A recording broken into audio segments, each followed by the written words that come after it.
रावांचे नाव घ्यायला सर्वांनी अडवले। हा हे मस्त आहे। म्हणतात मून, चंद्राला इंग्रजीतून म्हणतात मून। राजेंद्र रावांचे नाव घेते बोडक्यांची सून। अंतरूपी करंड्याला देहरूपी झाकल, शिवाजीराव जातील तिकडं परमेश्वराची राखल। बोला सचिन रावांचं नाव घेण्याचे भाग्य लाभले मला। वा मस्त घ्या। संधीच्या ताटात रुमाल टाकते वाकून, सचिन रावांचं नाव घेते तुमच्या सर्वांचा मान राखते। वा वा मस्त मस्त। दीप्ती तृप्तीची शानदार जोडी, शांताराम पाडव्यांचं नाव घ्यायला वाटते गोडी।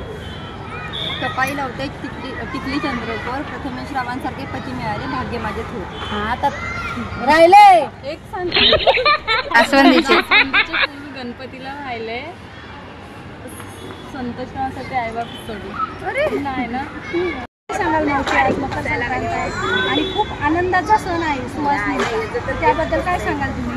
म्हणजे हा सण इतका छान आहे की पूर्वीच्या काळी लहान वयात मुलींची लग्न असं भरून दिसत नाही, हे बाजूला राखायचं।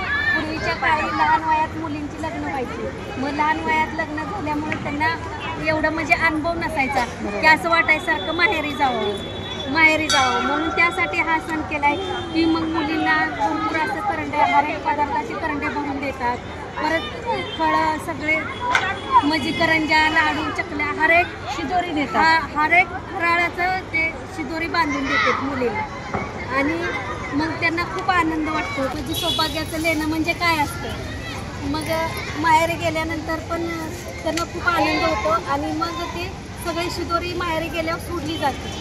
सोडल्यानंतर सगळ्या गावातल्या महिला पण येतात शिदोरी सोडण्यासाठी। त्या शिदोरी सोडण्यासाठी आल्यानंतर त्यांना सगळं ते आणलेल्या वस्तू असतात त्या द्यायच्या आणि मग संक्रांती दिवशी खूप मुली एन्जॉय करतात की सगळ्या माहेरवासनी मुली माहेरी येतात, सगळ्या माहेरवासनी मुली माहेरी येतात। माहेरी आल्यानंतर सगळ्या माहेरवासनी मुली माहेरी येतात, माहेरी आल्या का नाही की मग सगळ्या मिळून गावात आपला देव असतो, ग्रामदेवत असतो किंवा ग्रामदेवती असते, कुलदैवत असतो, त्या देवाला सगळ्या मिळून मुली मंदिरामध्ये जातात। मंदिरात गेल्यानंतर तो काही वेगळाच आनंद असतो, एन्जॉय असतो की सगळ्या आपण मैत्रिणी, यंदा आपल्या सगळ्यांची लग्न झाली, हे खूप म्हणजे खूपच एन्जॉय असतो। मस्त मस्त। आणि आता आहे ना जाऊन तिळगुळ देतात आणि गोडा खाल्लं जातं आणि खूप खूप मैत्रिणींच्या वर, गावातल्या महिलांच्या वर, सुवासिनी महिलांच्या वर,